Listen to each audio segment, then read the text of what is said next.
दिल्ली से बड़ी खबर है जहां पर पीएम मोदी से आरएसएस प्रमुख की मुलाकात हुई है। पीएम हाउस में मोहन भागवत पीएम मोदी से मिले हैं।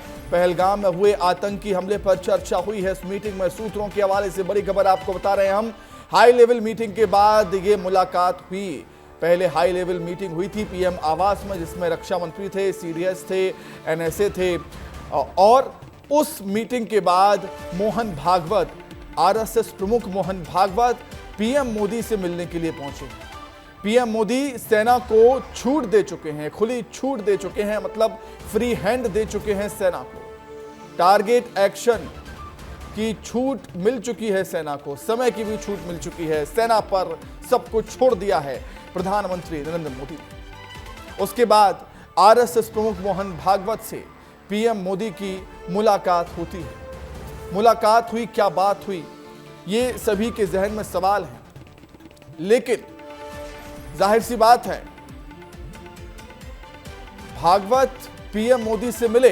पहलगाम में हुए आतंकी हमले पर निश्चित तौर पर चर्चा हुई है। निश्चित तौर पर चर्चा हुई होगी जब प्रधानमंत्री मोदी और आरएसएस प्रमुख मोहन भागवत की मुलाकात हुई। तनाव किस दौर में हाई लेवल मीटिंग हुई। हाई लेवल मीटिंग के बाद यह खबर निकलकर सामने आई कि पीएम मोदी ने सेना को फ्री हैंड दे दिया है, खुली छूट दे दी है। समय आप निर्धारित करें, टारगेट आप निर्धारित करें, एक्शन लें। जो कुछ एक्शन सेना लेना चाहती है वो सेना ले सकती है। अधिक जानकारी के लिए हम सीधे दिल्ली का रुख कर लेते हैं। हमारे सहयोगी अमृत तिवारी दिल्ली से हमारे साथ जुड़ गए हैं फोन लाइन पर। अमृत जी, तनाव के इस माहौल में पीएम मोदी का आरएसएस प्रमुख मोहन भागवत से मुलाकात करना क्या इस तरफ इशारा कर रहा है कि सरकार बहुत सख्त कदम उठाने जा रही है? अमृत जी।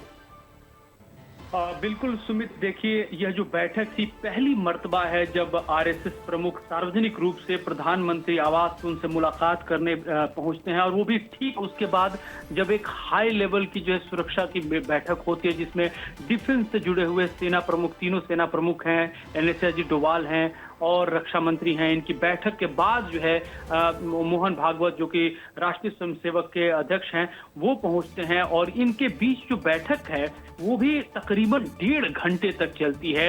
यानी कि 1.5 घंटे तक जो है बहुत कुछ बात, जैसे कि अगर आप बात करें 20-25 मिनट की बात भी बड़ी बात होती है प्रधानमंत्री के आवास पे, और ये तो लगभग 1.5 घंटे तक चली है। निश्चित रूप से आगामी क्या कार्य दिशा है, चाहे प्रधानमंत्री को जो है विश्वास दिलाना हो, चाहे देश के भीतर की हालात को किस तरह से बेहतर करना हो, जो दुश्मनों को किस तरह से जवाब देना, इन तमाम मसलों पे मेरे ख्याल से जो है वो बातचीत हुई है। हालांकि अभी बातचीत का पूरा ब्यौरा बाहर नहीं आया है, लेकिन ये बात है कि जो 1.5 घंटे की बातचीत रही है वो मल्टी डायमेंशनल जो है एस्पेक्ट में ये बात हुई है, क्योंकि 1.5 घंटा एक बहुत बड़ा वक्त होता है जब ये बैठक हुई हो और बात हुई हो। क्योंकि आज दिन भर, न सिर्फ इसके पहले जो बैठक हुई थी, लगातार बैठक की टाइमिंग भी देखिए आप, ये मीटिंग की टाइमिंग भी देखिए कि हाई लेवल मीटिंग पीएम आवास में होती है। उसके बाद खबर निकलकर सामने आती है कि पीएम मोदी ने सेना को फ्री हैंड दे दिया है। उसके बाद मोहन भागवत से मुलाकात होती है पीएम मोदी की। मतलब ये जो टाइमिंग है वो काफी महत्वपूर्ण हो जाती है इस मीटिंग की।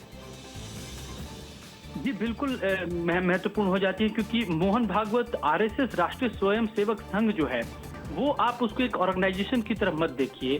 भारत में जो एक बहुसंख्यक जो लोग हैं इसमें, और उनके साथ इनका सेंटिमेंट काफी हद तक कई लोगों का जो है जुड़ा हुआ है। साथ ही साथ इसके कई सारे मल्टीपल ऑर्गेनाइजेशन है जो भिन्न भिन्न क्षेत्रों में काम करते हैं, जिसमें लोगों की सेवा से लेकर से सहायता से लेकर के एजुकेशन से लेकर हेल्थ से लेकर किसान से लेकर के बहुत सारे समाज के जितने स्टेक होल्डर्स हैं इस संगठन से जुड़े हुए हैं, और एक बहुत बड़ी जगहों पे जो है अपने सेवा का काम करता है, मदद का काम करता है। ऐसे में मोहन भागवत का उनके साथ मुलाकात इस बात की ओर इशारा करता है कि देश में देखा जाए इस समय की जितनी भी तंजीमें हैं हमारे देश के भीतर, वो एकजुटता दिखा रही हैं, सरकार के साथ अपनी विश्वसनीयता दिखा रही हैं। और जब मोहन भागवत पहुंचे तो जाहिर तौर पे देश को एक सूत्र में कैसे बांध कर चला जाए, किस तरह से जो है दुश्मनों को करारा जवाब दिया जाए, जाहिर तौर पे मुमकिन तौर पे इस पूरी बात हुई होगी।